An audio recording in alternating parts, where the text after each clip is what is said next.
The Man Next to You.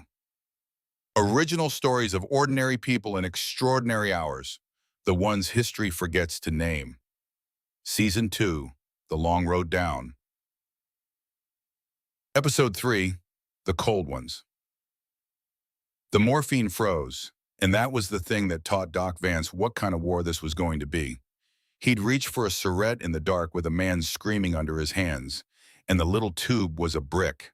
The morphine inside it turned to a useless plug of ice, and Vance had done the only thing there was to do, the thing the older corpsman had shown him in his first week up here. He'd put it in his mouth, tucked it against his cheek like a lozenge, and held it there, against his own gum, using the last warmth in his own body to thaw the only mercy he had to give, while the man bled and screamed and waited, and Vance talked to him around the syringe, almost, hold on, almost, until the brick went soft enough to push the needle and press the dose home. After that, he carried 2 of them in his mouth at all times like a squirrel, thawing the next mercy before he needed it. That was corpsman work at 30 below. You kept the medicine alive with your own heat, or it died, and then the man died and the cold won another one. The cold was always trying to win another one. The cold, Vance had decided, was the real enemy up here.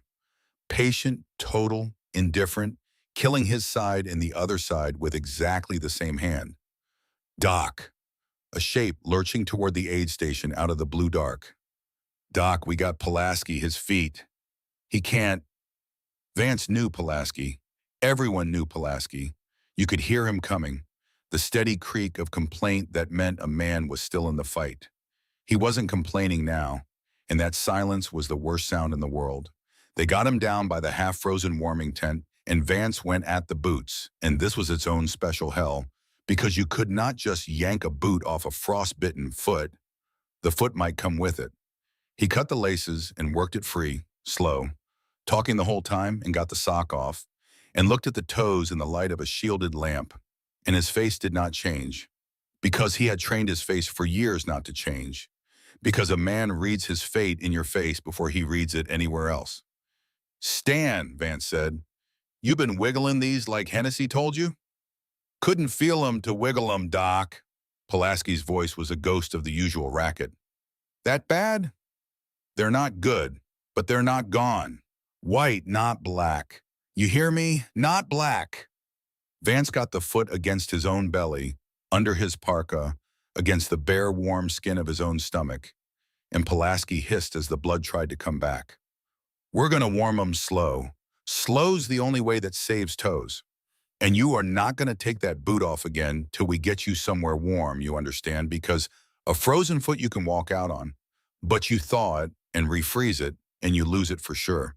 So we warm it, we reboot it, and you walk out of here on your own feet. That's the plan. Everybody comes out, even your ugly feet." Pulaski made a sound that was trying to be a laugh. "Hennessy know how to pick a corpsman. I'll give him that." Hennessy couldn't pick his nose. Now hold still and let me save your dancing career. The aid station, if you could call it that, was a scrape in the snow behind a low rock wall, a place where the hurt collected the way they always collected, too many all at once, in a wind full of ice crystals, in the dark. And the cold was in all of it, an extra enemy laid over every wound. Plasma froze in the bottles so you couldn't transfuse. Vance learned to warm the bottles inside his clothes against his body the way he warmed the morphine, a man turning himself into a stove. Bandages went stiff as boards. Blood froze where it spilled, so that the snow around the worst cases was glazed dark and hard like a terrible candy. And the wounds the cold made on its own, the frostbite, the men whose hands had locked, the ones brought in stiff and strange and silent, who were not dead but were so far down into the cold that bringing them back was its own slow battle, hours of warming and rubbing and willing. Some of them coming up out of it, and some of them simply not. Triage up here had a third category the textbooks didn't. There was treat now, and there was can wait, and there was a new one the cold had invented. Too cold to tell. A man who looked dead might not be. A man who looked alive might be most of the way gone. You had to put your hand inside their coats and feel for the truth and decide again and again in the dark, with not enough hands and not enough heat and the wind taking your own warmth a little more with every minute. And then they brought him the enemy. Doc, we got one of theirs. He's hit. What do we... Is he breathing? Vance didn't look up. His hands were busy. Yeah, but Doc, Then he's a patient. Get him out of the wind and put pressure where it's red. I'll come. When he came, what he found in the lee of the rock wall stopped him for a second, even after all of it. The enemy soldier was young. They were always young. And he had taken a wound across the hip. But that wasn't what was killing him. What was killing him was the same thing killing everyone up here. The boy was dressed for autumn, not for this. A quilted coat too thin for 60 below, canvas shoes on feet that were already gone. No gloves, his bare hands locked into white claws. He had been thrown up a mountain against Marines by an army that had given him courage and numbers and a bugle and almost nothing else.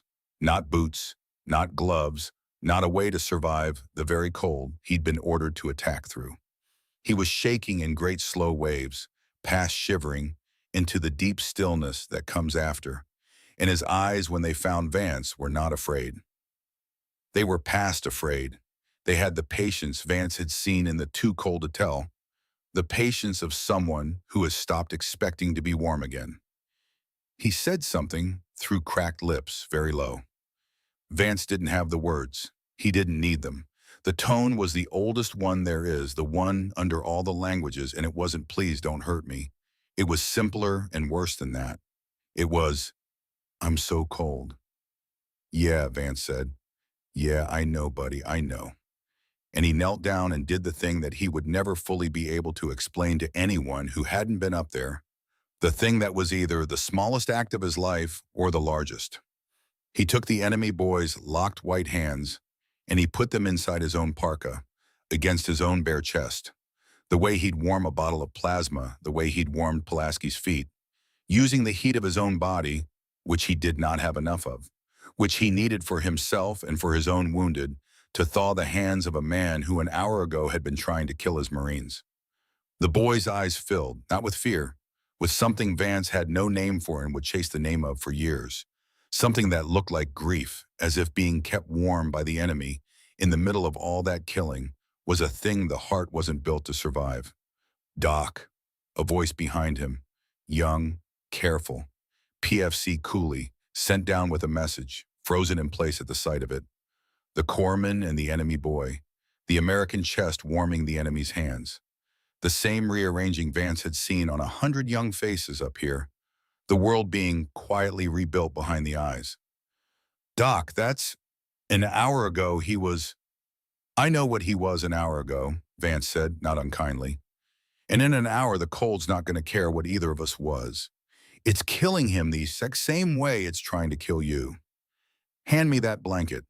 Cooley handed him the blanket, and then, without being told, the boy knelt down on the other side and took the enemy's other hand and put it against his own young chest, copying the corpsman, and the two of them knelt there in the snow, warming a dying enemy back from the edge, and nobody said anything, because there was nothing to say that the act wasn't already saying better. They flew the worst of them out from a strip-wire strip the engineers had scratched into the frozen ground at the bottom of the bowl, a miracle of a thing, a runway in the middle of the encirclement, transport planes coming down out of the gray to take the litters and lift them away south to where there were real hospitals and real warmth. Vance spent the darkest hours of that night running litters and out to the planes, bent under the props, and the arithmetic of it was its own kind of prayer for a man who didn't pray. Every litter on a plane was a man the cold didn't get, a man who came out, a promise kept. He loaded Pulaski, rebooted, warmed, swearing again, which meant Alam, the best sound in the world, onto a truck headed for the strip.